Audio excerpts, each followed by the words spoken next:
하나님 말씀 봉독하겠습니다. 사도행전 13장 4절에서 14절까지입니다.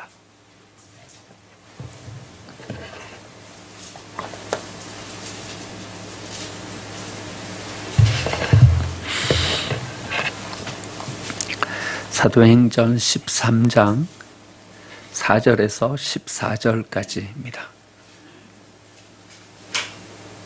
하나님의 말씀입니다. 두 사람이 성령의 보내심을 받아 실루기아에 내려가서 거기서 배 타고 구브로에 가서 살라미에 이르러 하나님의 말씀을 유대인의 여러 회당에서 전할세 요한을 수행원으로 두었더라. 온 섬 가운데로 지나서 바보에 이르러 바 예수라 하는 유대인 거짓 선지자인 마술사를 만나니 그가 총독 서기오 바울과 함께 있으니 서기오 바울은 지혜 있는 사람이라. 바나바와 사울을 불러 하나님의 말씀을 듣고자 하더라. 이 마술사 엘루마는 이 이름을 번역하면 마술사라. 그들을 대적하여 총독으로 믿지 못하게 힘쓰니 바울이라고 하는 사울이 성령이 충만하여 그를 주목하고 이르되 모든 거짓과 악행이 가득한 자요 마귀의 자식이요 모든 의의 원수요 주의 바른 길을 굳게 하기를 그치지 아니하겠느냐. 보라 이제 주의 손이 내 위에 있으니 내가 맹인이 되어 얼마 동안 해를 보지 못하리라 하니 즉시 안개와 어둠이 그를 덮어 인도할 사람을 두루 구하는지라. 이에 총독이 그렇게 된 것을 보고 믿으며 주의 가르치심을 놀랍게 여기니라. 바울과 및 동행하는 사람들이 바보에서 배 타고 밤빌리아에 있는 버가에 이르니 요한은 그들에게서 떠나 예루살렘으로 돌아가고 그들은 버가에서 더 나아가 비시디아 안디옥에 이르러 안식일에 회당에 들어가 앉으니라. 아멘. 옆에 계신 분들과 함께 인사 나누겠습니다. 은혜의 자리에 잘 오셨습니다. 여러분들은 어떤 꿈을 꾸고 계십니까? 꿈이 있으시죠? 자녀들을 향한 꿈이든 또 우리 스스로를 향한 꿈이든 꿈이 있습니다. 꿈이 없으면 우리의 삶이 건조해집니다. 꿈이 있으면 우리의 삶이 뜨거워집니다. 누구든 꿈을 가지고 살아갈 때 비로소 우리는 우리의 삶 가운데 무엇을 기대하면서 살아갈 수 있게 됩니다. 무언가를 준비하게 되고요. 또 인내할 수도 있고요. 그리고 그 꿈을 이루기 위해서 열심히 최선을 다해서 우리의 삶을 살아가게 됩니다. 여러분, 하나님에게도 꿈이 있을까요? 여러분, 하나님에게도 꿈이 있습니다. 하나님은요, 그 비전을 이루기 위해서 계획하시고요. 하나님의 사람들을 선택하십니다. 하나님은 아브라함을 선택하셨어요. 그를 통해서 이스라엘이라는 한 민족을 세우시고요. 그 민족을 통해서 하나님의 말씀을 기록하게 하십니다. 여러분, 이스라엘 민족이 가진 사명은 하나님의 말씀의 도구로 쓰임받는 것이었어요. 그래서 그들의 역사가 곧 하나님의 말씀을 기록하기 위한 도구가 됩니다. 그것이 오늘 우리가 보고 있는 이 성경이죠. 성경에는요, 하나님의 계획이 기록되어 있어요. 인류가 지금 이렇게 살아가고 있는 이유가 뭔가? 우리가 원래 가졌던 하나님의 그 은혜는 어떤 것이었고 우리는 얼마나 많은 것들을 이 세상 가운데 잊어버리고 살아가고 있는가 하는 것을 말씀을 통해서 우리에게 알려주십니다. 그리고 하나님은요, 이 잃어버린 모든 것들을 우리에게 다시 회복시켜 주실 계획을 가지고 그 계획을 이루실 여러 가지 하나님의 비전들을 성경 말씀을 통해서 기록해 두고 계십니다. 어떻게 회복할지에 대한 계획을 우리에게 말씀해 주고 계시고요. 회복되어 가고 있는 이스라엘 백성들의 역사, 그것을 통해서 우리에게 말씀해 주시고요. 또 앞으로 그것을 어떻게 완성시켜 가실 것인지에 대한 말씀을 우리에게 주고 계십니다. 하나님의 궁극적인 이 비전의 목표는 무엇일까요? 놀랍게도요, 하나님께서 맨 처음 아브라함을 선택하실 때 이미 하나님은 맨 마지막에 이룰 내 꿈, 그 목표가 무엇인지를 우리에게 말씀해 주고 계십니다. 창세기 12장 3절 보면요, 땅의 모든 족속이 너로 말미암아 복을 얻을 것이다. 아브라함을 선택하시면서요, 이래 말씀하시는 거예요. 땅의 모든 족속이 너로 말미암아 복을 얻을 것이다. 그러니까요, 하나님의 이 아브라함을 선택하는 이 선택, 그것을 통해서요, 한 민족을 이루고 그 민족이 예수 그리스도 이 땅에 오실 메시아를 그 땅에서 세워가는 통로가 되고요. 그 민족을 통해서 모든 민족이 구원을 얻는 이 세계 복음화, 복음의 세계화라는 이 꿈을 하나님은 가지고 계신 것입니다. 그리고 그 계획을 선포하시면서 그 계획을 어떻게 이루어 가실지에 대한 모든 것들을 우리에게 보여주고 계십니다. 하나님은 계속해서 말씀을 통해서요, 그 계획을 말씀하십니다. 우리가 가장 잘 알고 있는 요한복음 3장 16절, 하나님이 세상을 이처럼 사랑하사 독생자를 주셨으니. 여러분, 이 구절에 이렇게 나와 있죠. 하나님이 어디를 사랑하셨어요? 세상을 이처럼 사랑하사. 예. 여러분, 근데 우리는 이 성경 구절을 어떻게 읽습니까? 이렇게 읽습니다. 하나님이 교회를 이처럼 사랑하사. 이렇게 읽어요. 또 어떻게 읽습니까? 하나님이 우리 믿는 그리스도인들을 이처럼 사랑하사. 이렇게 읽어요. 그런데 하나님은요, 그래 말씀하지 않으셨어요. 하나님은 누구를 사랑하셨다고 말씀하셨어요? 이 세상을 사랑하셨다. 그렇게 말씀하고 계셔요. 그러니까 하나님의 계획은요, 하나님의 교회 안에만 머물러 있지 않고요, 저 세상을 향해서 나아가고 있는 거예요. 하나님의 비전은요, 우리 안에만 머물러 있는 것이 아니라요, 어디를 향해서 나아가고 있냐 하면요, 저 세상 끝, 아직까지 하나님을 알지 못하고 있는 그 사람들을 향해서 나아가고 있는 것을 우리는 보게 됩니다. 뿐만 아니라 하나님은요, 우리를 그 세상으로 보내십니다. 마태복음 28장 19절 보면요, 그러므로 너희는 가서 모든 민족으로 제자를 삼아라. 가라고, 그 세상을 향해서 가라고 그렇게 말씀하십니다. 사도행전 1장 8절, 오직 성령이 너희에게 임하시면 예루살렘과 사마리아와 온 유대, 예루살렘과 온 유대와 사마리아와 땅끝까지 이르러 내 증인이 되리라. 땅끝까지, 거기가 어딥니까? 세상입니다. 세상으로 향해서 우리로 나아가라고 그렇게 말씀하고 계시는 것이죠. 지금은 저기 세상 밖에 있지만은요, 여기 와서 예배해야 될 잠재적인 그리스도인들, 그 그리스도인들을 향해서 우리가 나아가라고 그렇게 말씀하고 계시는 것입니다. 세상에 있지만 구원받아야 될 그 사람들을 향해서, 지금은 여기에 예배하고 있지 않지만 여기에 나와서 우리와 함께 예배해야 될 잠재적인 우리 생명샘의 가족들, 그 가족들을 향해서 나아가라고 우리에게 말씀하십니다. 하나님이 사랑하신다면요, 우리도 사랑해야 하는 것입니다.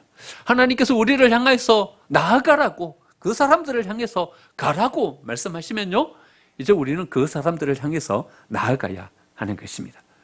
그들을 찾아서 예배자로 다시 세우는 것, 그것이 바로 우리가 이 땅에서 감당해야 될 우리의 사명입니다. 우리가 어떻게 이 사명을 이루어 갈 수 있을까요? 어떻게 이 사명을 이루어 갈 수 있냐 하면요, 먼저 복음에 방해되는 것을 우리 안에서 제거할 때 비로소 우리는 이 사명을 감당할 수 있는 사람으로 서게 됩니다. 우리 안에요, 이 복음을 방해하는, 우리가 복음을 전하는 이 일을 행하지 못하도록 하는 많은 방해하는 걸림돌들이 우리 속에 있는 거예요. 그것을 먼저 제거해야 합니다. 사도 바울은요, 1차 전도여행을 하게 돼요. 지금 이제 우리가 읽은 이 4절부터 시작해가지고요, 1차 전도여행이 시작돼요. 13장, 14장에 걸쳐갖고 1차 전도여행이 이루어지고요, 15장에 사도 바울은 1차 전도여행을 마치고 난 다음에 가졌던 어떤 하나의 중요한 문제를 가지고 서게 됩니다. 1차 전도여행을 하면서 사도 바울이 가졌던 가장 큰 걸림돌은 뭐였냐 하면 바로 할례의 문제였어요. 주로 사도 바울의 복음 전파가 어디서 이루어졌냐 하면요, 회당에서 이루어졌어요. 14절 말씀 보니까 그들이 버가에서 더 나아가 비시디아 안디오구에 이르러 안식일에 회당에 들어가 앉으니라, 이렇게 말씀해요. 그러니까요, 사도 바울의 1차 전도여행, 아니 2차 전도여행까지도요, 주로 복음의 전파는 어디에서 이루어졌냐 하면요, 회당에서 이루어졌어요. 회당에서 이루어질 때, 예배할 때요, 회당에는 세 종류의 사람이 거기에 있었어요. 한 종류의 사람은요, 정통 유대인들이에요. 그 사람들은 오래 하나님을 믿었던 유대의 피를 가진 그 사람들이고요. 또 한 사람은 개종자예요. 이방인이었지만 하나님을 믿기로 작정하고 나온 사람들, 그 사람들도 함께 예배할 수 있었어요. 근데 또 한 사람이 있는데요, 그 사람은 누군가 하면 하나님을 경외하는 자. 오늘 성경에도 영어 성경에 보면요, God fearer 이렇게 되어 있는 사람이 있어요. 13장 26절 보면요, 여러분 오늘 안 읽었지만 26절 보면요, 이렇게 말해요. 형제들아, 아브라함의 후손과 너희 중 하나님을 경외하는 사람들아, 이래 말해요. 그러니까요, 지금 이제 사도 바울이 회당에서 설교한 설교의 내용인 거죠. 회당에 앉은 사람들이 이런 종류의 사람들이 있는 거예요. 아브라함의 후손 유대인과요, 또 어떤 사람이 있냐 하면요, 하나님을 경외하는 자들. 이 하나님을 경외하는 자들이라는 이 말은요, 하나님을 경외한다라는 그 말이 아니라 회당에 있는 직분을 말해요. 그러니까 회당에는 어떤 직분을 가진 사람이 있었냐 하면요, 정통 유대인과 개종자들과 가피어러, 그러니까 하나님을 경외하는 자들, 이 세 종류의 사람이 있는 거예요. 그런데 이 개종자와 가피어러, 하나님을 경외하는 자들과는 어떻게 차이가 나냐 하면요, 할례를 받았냐 안 받았냐, 이 차이인 거예요. 할례를 못 받은 사람은요, 이 회중에 앉아갖고 같이 예배를 못 드렸어요. 어떻게 앉아갖고 예배를 드렸냐 하면요, 벽 쪽으로 간이 의자를 이렇게 놓고 간이 의자에 앉아갖고 이렇게 예배를 드릴 수 있게 그렇게 했어요. 할례 받으면 되지 왜 할례를 안 받았냐. 그러니까 할례를 받는 일이 보통 어려운 문제가 아닌 거예요. 여러분, 항생제가 발견된 것이요, 그리 오래되지 않았어요. 그렇죠? 이전에는 항생제가 없었어요. 여러분, 마취제가 개발된 것은요, 불과 200년도 되지 않았어요. 그러니까 이 당시에는요, 항생제도 없고 마취제도 없어요. 그런데 성인이 할례를 받아야 돼요. 이 문제는요, 보통 심각한 문제가 아닌 거예요. 감염과 고통과 심지어는 할례를 받고 그 감염 때문에 죽는 사람도 있는 거예요. 그러니까요, 할례 받는 문제가 쉬운 문제가 아니었던 거예요. 난지 8일 만에 아무것도 모를 때 할례 받는 것이야. 그냥 할례를 받는 것이지만 다 큰 성인이 할례 받는 것은 보통 어려운 문제가 아닌 거예요. 그래서 여기 사도 바울이 26절에서 이야기하는 것도요, 개종자들에 대한 이야기는 없어요. 그러니까 이방인들 가운데 할례를 받고 개종된 사람은 거의 없는 거예요. 그러니까 두 종류인 거예요. 유대인과 하나님을 경외하는 가피어러. 그러니까 이방인들은 대부분 다 할례 받지 않은 문제예요. 사도 바울이 1차 전도 여행을 하고 보니까는요, 하나님의 복음을 전하는 데 있어서 가장 큰 걸림돌이 되는 게 뭐였냐 하면 바로 이 할례의 문제였어요. 할례를 어떻게 할 건가. 그런데 이 할례의 전통이 얼마나 오래됐습니까? 아브라함 때부터 시작해서 지금까지 2000년 동안이나 내가 하나님의 백성인 것에 대한 어떤 표시로 여겨지는 할례를 여러분 어찌 할 수가 있겠습니까? 그런데 초대교회를 보십시오. 15장에서 여러분 제1차 예루살렘 공의회라는 회의가 열립니다. 이 회의에서 뭘 결정하냐 하면요, 할례 안 받아도 된다, 이렇게 결정해버립니다. 여러분 얼마나 놀라운 일입니까? 2000년 동안 이어온 전통이었어요. 그것이 하나님의 백성이라는 표시였어요. 그런데 복음을 전하는데 걸림돌이 되니까는요, 그들은 할례를 받는 것을 그냥 폐지해버리는 회의에 결정을 하게 돼요. 그게 바로 이 사도행전 15장에 기록되어 있습니다. 여러분, 어떻게 2000년 동안 지켜왔던 이 전통을 교회에서 폐지할 수 있었을까요? 그것은 그들의 중심을 바꾸었기 때문에 그렇습니다. 먼저 믿는 사람들의 중심으로 모든 것이 이루어지던 회당, 그 회당에서의 예배자의 모습을 그냥 바꾸어서요, 이 하나님을 찾아오는, 예배하러 찾아오는 찾는 이 중심을 바꾸어 버렸기 때문에 그들은 2000년 동안 지켜졌던 이 할례라는 전통을 폐지할 수 있었던 것입니다. 여러분, 우리가 복음을 전하는 데 있어서 걸림돌이 되는 것을 우리가 발견했다면요, 그것이 하나님의 복음의 중심에 별로 중요하지 않은 부분이라면요, 우리는 과감하게 그 걸림돌을 제거할 수 있는 결단이 있어야 비로소 우리는 하나님의 복음을 전하고 성장해가는 교회로 설 수 있게 되는 것입니다. 우리 교회가 찾는 이 중심의 교회가 될 때 비로소 우리 교회는 부흥하는 교회로 설 수 있게 됩니다. 여러분, 찾는 이 중심의 교회 문화가 될 때 비로소 우리 교회는 세상 밖의 사람들이 편안하게 와서 예배하고 여기에 적응하고 뿌리 내려서 성숙할 수 있는 교회로 세워질 수 있게 됩니다. 제가요, 찾아오니라고 하지 않았어요. 찾아오니라고 제가 표현하지 않은 것은요, 찾느니 아직까지 세상 밖에 있는 사람들을 향하여서도 우리가 그들 중심으로 모든 것들을 생각할 수 있는 교회로 바꾸어 가야 된다는 것을 의미하는 것입니다. 여러분, 제가 새가족이라고 표현하지 않았어요? 새가족이라고 표현하지 않은 것은요, 여러분, 교회를 떠났던 이들도 다시 올 수 있기 때문에 제가 새가족이라고 표현하지 않았어요. 여러분, 찾는 이 중심이어야 돼요. 여러분, 제가 새신자라고 표현하지 않은 것은요, 오래 믿은 분도 우리 교회에 올 수 있기 때문에 그래요.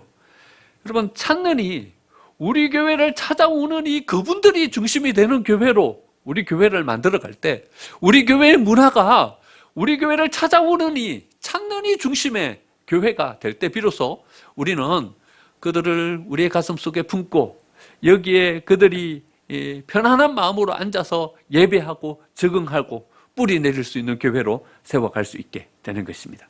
여러분, 복음을 전하는 데 있어서 방해가 되는 것이 무엇인지를 우리는 찬찬히 우리의 삶도 교회도 바라보면서 나아갈 수 있어야 됩니다.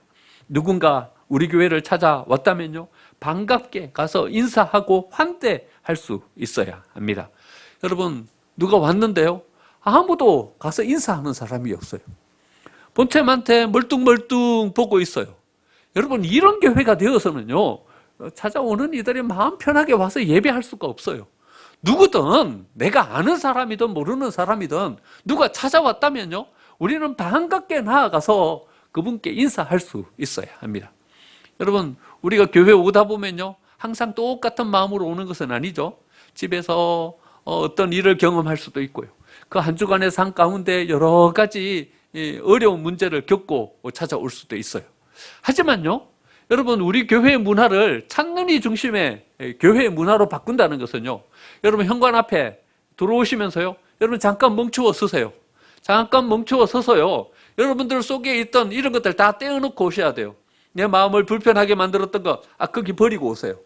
내가 지금 얼굴을 활짝 웃을 수 없는, 인상 찌푸리며 설 수밖에 없는 이 모든 생각들요, 거기에 떼어놓고 오셔야 돼요. 그래야 우리 교회를 찾아오는 분들을 향하여서 여러분 반갑게 나아가서 웃으면서 인사할 수 있는 사람으로 서게 되는 것입니다. 우리 성도 서로를 바라보면서 우리가 이렇게 반가운 모습으로 대할 수 없다면, 여러분, 우리 교회를 찾는 이들을 향하여서도 우리가 반갑게 대할 수가 없게 되는 것입니다. 여러분, 제가 이렇게 서면서 저분이 이 교회 목사구나 이렇게 알아서는 곤란해요. 우리 교회를 찾아오신 분은요, 이 교회 목사님이 누구지? 찾기가 어려워야 돼요. 제가 목사라고 고개에 힘주고 이렇게 서 있으면서 저분이 목사구나 금방 알아챈다면요, 여러분, 찾는 이 중심의 교회로서는 이미 낙제점이에요. 저는 더 겸손한 모습으로 나아갈 것입니다. 우리 교회를 찾아오시는 분이요, 항존직이 누군지를 금방 알아챈다면요, 이건 곤란해요. 어떤 분이 장로님인지 어떤 분이 권사님인지 금방 알아챈다면요, 이것은 우리는 찾는 이 중심의 교회가 되기가 어려운 거예요. 여러분, 어떤 분이 장로님인지 어떤 분이 권사님인지 알 수가 없어야 돼요. 손에 고무장갑 끼고요, 어떤 분은요, 저분이 교회 사찰인 줄 알았어요. 그런데 이 교회 장로님이셨어요. 이래 돼야 돼요. 여러분, 우리가 찾는 이 중심의 교회의 문화를 바꾸어 갈 때 비로소 우리는 이 복음을 세상 밖에 있는 우리 잠재적인 그리스도인들에게 전할 수 있게 되는 것이고요, 우리 교회를 찾아오시는 분들이 마음 편하게 예배할 수 있고 잘 적응하고 여기에 정착할 수 있게 하는 교회로 설 수 있게 됩니다. 여러분, 복음을 전하는데 방해가 되는 것이 발견된다면 여러분, 기도하면서 그것은 내려놔야 합니다. 우리는 복음을 전하는 자로서의 사명을 하나님께로부터 부여받은 사람들이기 때문에 그러합니다. 두 번째로는요, 세상으로 나아가 하나님의 복음을 전하려면요, 세상을 알아야 합니다. 여러분, 세상은 어떤 곳입니까? 세상은 우리에게 두려움을 주는 곳입니다. 여러분, 오늘 읽은 본문에 여러 가지 어떤 사건들이 일어나는데요, 여러분, 바예수라 하는 유대인 거짓 선지자를 만나게 되죠. 이들 때문에 복음을 전하는 바울과 바나바가 엄청나게 큰 어려움을 겪게 됩니다. 또 하나의 큰 어려움을 겪게 되는데 13절 말씀 보니까요. 바보에서 배를 타고 밤빌리아에 있는 버가에 이르니 요한은 그들에게서 떠나 예루살렘으로 돌아가고, 요한이요 같이 선교 여행을 가다가요 여기서 떠나버려요.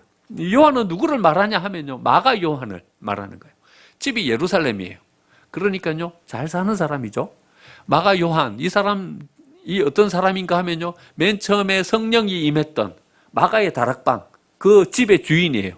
그러니까 집에 다락방이 있는데요 그 다락방이 얼마나 큰지 거기 한 120명 정도 앉을 수 있었어요. 그럼 집이 도대체 얼마나 큰 거예요? 그러니까 괜찮게 잘 사는 사람이었어요. 그러니까 삶이 어렵지 않게 살다 보니까는요 세상에서 고난을 한 번도 안 당해본 거예요. 어려운 일을 한 번도 안 겪어본 거예요. 그런데 복음을 믿고 하나님의 사람이 됐어요. 가슴이 뜨거워서 복음을 전하는 그 일에 함께 합류해서 갔어요. 갔는데 이 복음을 전하는 이 사역이 보통 어려운 게 아닌 거예요.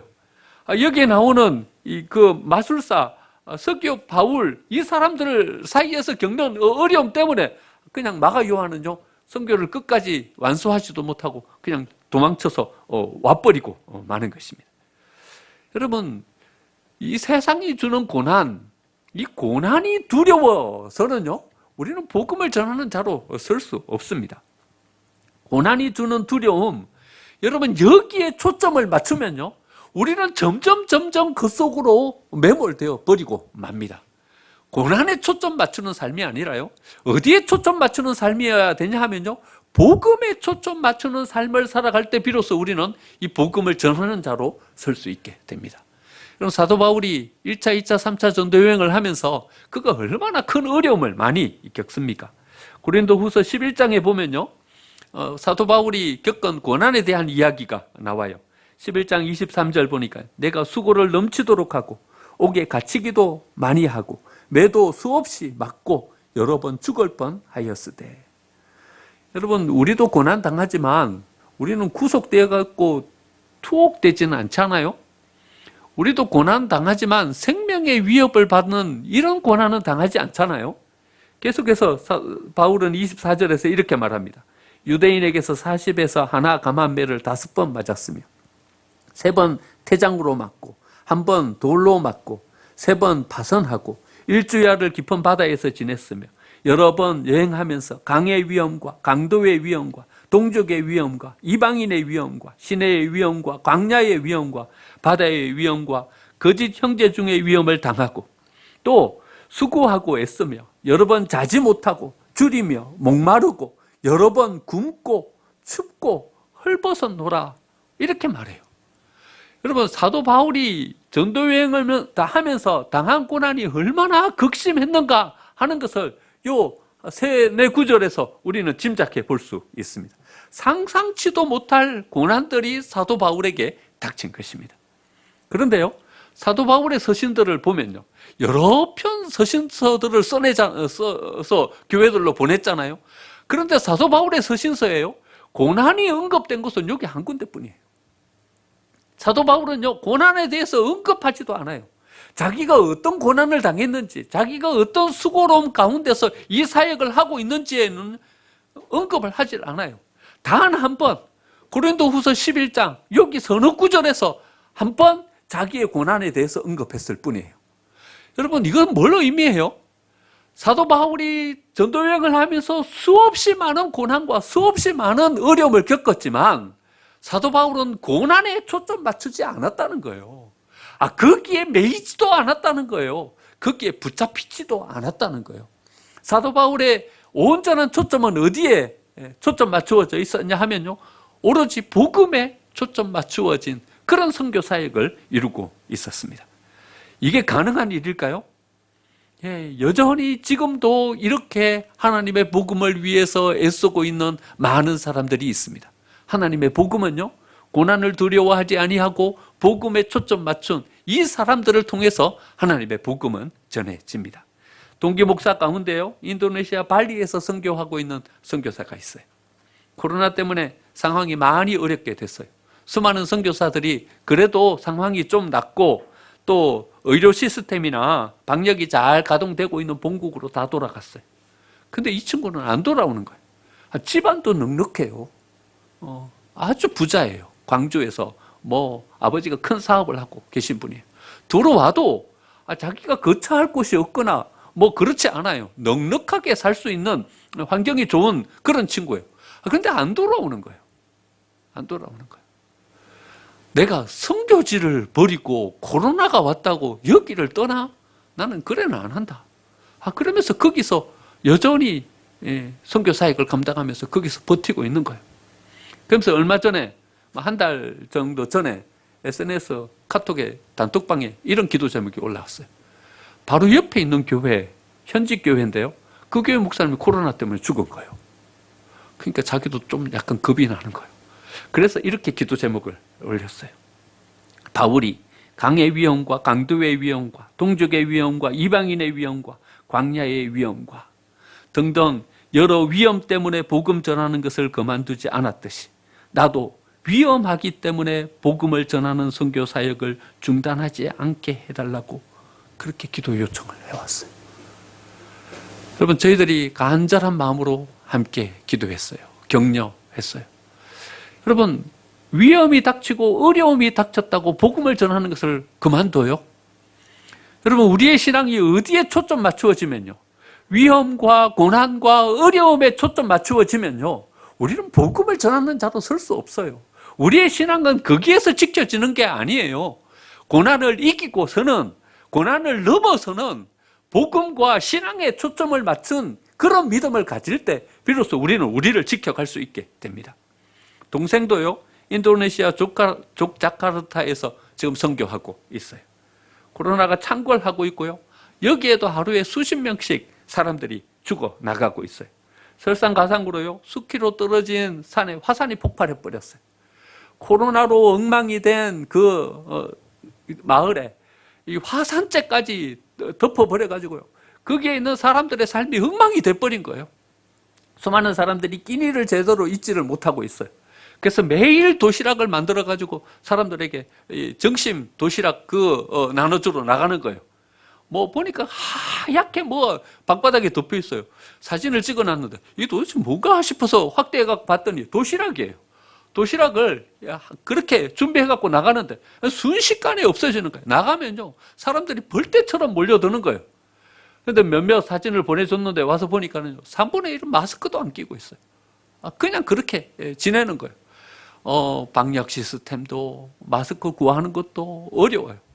그런데 동생도 여전히 똑같이 저한테 기도 제목을 보내왔어요. 오빠, 위험하다고 도망치고 힘들다고 중단하지 않게 기도해 주세요. 기도 제목을 보내왔어요. 여러분, 고난 때문에 뭘 못합니까? 어려움 때문에 우리가 중단해야 합니까? 시험이 오면 여러분, 우리는 멈추어 서야 합니까? 여러분, 고난에 초점 맞추면요, 시험에 초점 맞추면요, 어려움에 초점 맞추면 우리가 할 수 있는 일은 아무것도 없습니다.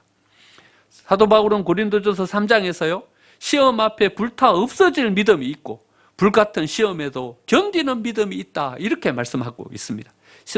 고린도전서 3장 13절에 보니까요, 불이 각 사람의 공적이 어떠한 것을 시험할 것이라. 그리고는 쭉 말씀을 이어가는데요, 어떤 사람은 시험 앞에 불타 없어질 지푸라기 같은 믿음을 가진 사람들이 있다. 하지만 어떤 사람들은 불로 연단하여도 없어지지 않을 금과 같은 믿음을 가진 사람들이 있다, 이렇게 말씀하고 있어요. 어떤 사람은요, 그 믿음이 지푸라기 믿음이에요. 시험이 오고 불과 같은 환란이 닥치면요, 훅 다 타버리고 없어져 버리는 거예요. 그런데 어떤 사람은 믿음은요, 금과 같아서 시험이 오고 환란이 닥쳐도 불타 없어지지 아니할 그런 믿음을 가진 자들이 있다는 것이죠. 15절에 이렇게 말씀하고 있어요. 누구든지 그 공적이 불타면 해를 받으리니 그러나 자신은 구원을 받되 불 가운데서 받은 것 같으리라. 구원을 받을 수 있겠지만 부끄러운 구원이 되지 않겠냐, 이렇게 말씀하고 있는 거예요. 여러분, 우리의 믿음은 어떤 믿음입니까? 시험 앞에 흔들리는 지푸라기 같은 믿음입니까? 아니면 시험에도 요동치 않는 금과 같은 믿음입니까? 사실 알게 모르게요, 교회에 여러 가지 자잘한 시험들이 있었어요. 하지만 너무나도 감사한 것은요, 이제는 우리 교회가요, 이 정도 시험쯤은 이길 만큼 성장했어요. 예전 같으면 이 시험 때문에 교회 일파만파 여러 가지 어려움으로 빠져들고 미궁 속으로 빠져들었을 텐데요, 한 며칠 몸살 안 앓고 그냥 극복해 버렸어요. 제가 너무 감사해요. 이제 우리 교회가 이 정도의 믿음으로 성장했구나 하는 생각을 가지게 되었습니다. 더 성숙해지면 이 정도는 시험거리도 되지 않을 줄 믿습니다. 이렇게 믿음이 성숙해져 가서 지푸라기 믿음이 아니라 이제는 불로 연단하여도 없어지지 않을 금과 같은 믿음이 될 때 비로소 우리는 복음을 전할 수 있는 사람으로 설 수 있게 되는 것입니다. 시험이 닥쳐보면 우리의 믿음이 어떤 믿음인지 알 수 있게 됩니다. 지푸라기 믿음인지 아니면 금과 같은 믿음인지 시험이 와보면 알 수 있게 되는 것입니다. 환난 때가 되면 어떤 목자가 사꾼 목자인지 어떤 목자가 참 목자인지 알 수 있게 됩니다. 지금은 우리 교회가 작아서 선교사를 지원하기에는 역부족이지만요, 나중 우리 교회가 커지면 이제 선교사도 지원하면서 서야 될 겁니다. 근데요, 벌써 선교사 리스트가 다 나왔어요. 저한테 목록이 쭉 주어졌어요. 돌아온 선교사는요, 우리 교회 지원 안 할 거예요. 이 어려움 속에서도 여전히 목숨 걸고 복음을 위해서 거기에 남아서 선교하고 있는 이 선교사님들 지원해 줄 거예요. 여러분, 환난이 닥쳐보면 알아요. 시험이 닥쳐보면 알아요. 내 믿음이 지푸라기인지 금인지 알 수 있게 되는 거예요. 여러분, 금과 같은 믿음으로 성숙해가는 우리의 신앙이 되기를 간절히 축원드립니다. 바울이 고난을 이길 수 있었던 것은요, 두 가지 믿음 때문이었다고 생각합니다. 첫 번째는요, 고난을 두려워하지 않아야 하는 이유는요, 복음이 주는 생명의 가치가 훨씬 더 크기 때문에 그러합니다. 여러분, 고난이 우리에게 주는 것이 참 힘겹고 어려운 것이죠. 하지만 복음의 생명의 가치가 훨씬 더 크잖아요. 그렇기 때문에 이 고난을 이길 수 있는 거예요. 여러분, 정상적인 부모는요, 자식 키우는 것이 힘들다고 자식을 포기하지 않아요. 여러분, 자식 키우는 게 힘들다고 자식을 포기하는 부모가 어디 있어요? 왜 자식을 포기하지 않아요? 힘들잖아요, 자식 키우기. 하지만요, 힘든 고난 그것보다 자식은 훨씬 더 중요한 가치이기 때문에 여러분, 힘들다고 자식을 포기하지 않아요. 두 가지 가치, 그 가치를 볼 수 있는 눈이 있기 때문에 그런 것이죠. 생명의 가치와 고난, 여러분, 시험과 생명, 이것을 비교할 수 있어요? 비교할 수 없는 거예요. 그래서 우리는 비록 고난 당할지라도 이 생명을 전하는 복음, 선교, 이 사역을 향해서 담대하게 나아갈 수 있게 되는 것입니다. 교회의 가치와 시험을 비교할 수 있어요? 여러분, 시험이 온다고 교회를 포기해요?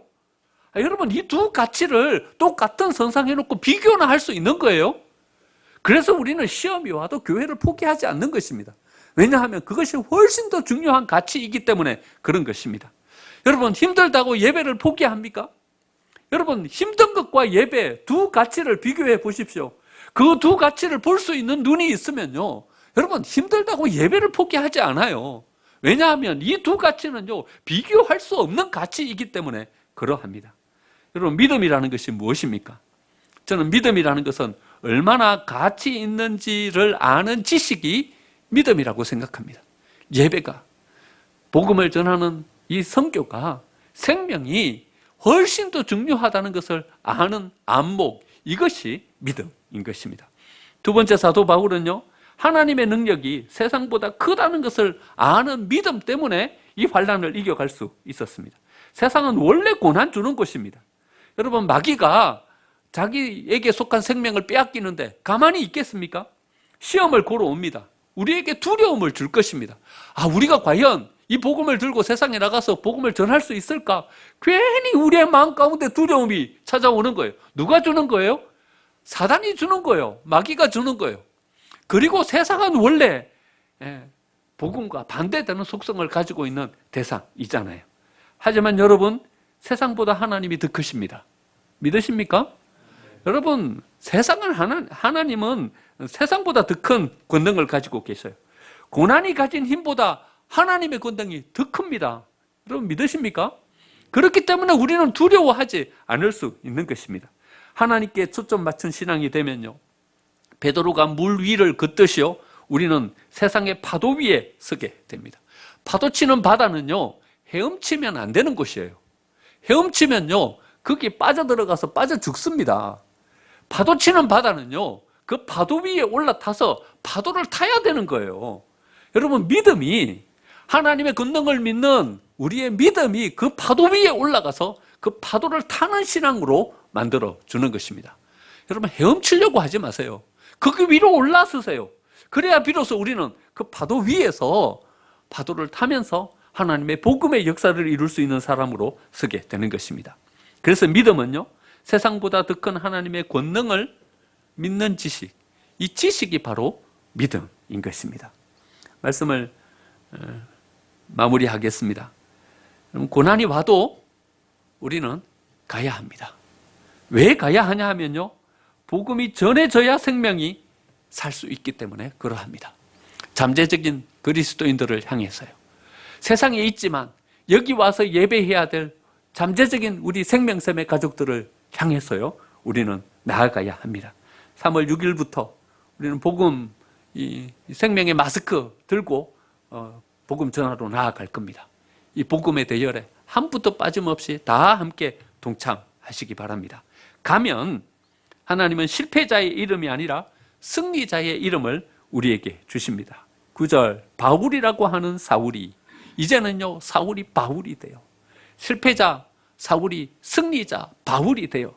여러분, 복음 들고 나아가면 하나님께서 우리를 승리자로 만들어 주시는 줄 믿습니다. 뭘 해도 안 되던 사울이 이제는 뭘 해도 승리할 수 있는 바울로 변화되었듯이 복음 들고 나아갈 때 하나님께서 우리에게 이 은혜를 베풀어 주실 줄 믿습니다. 가라 명하십니다.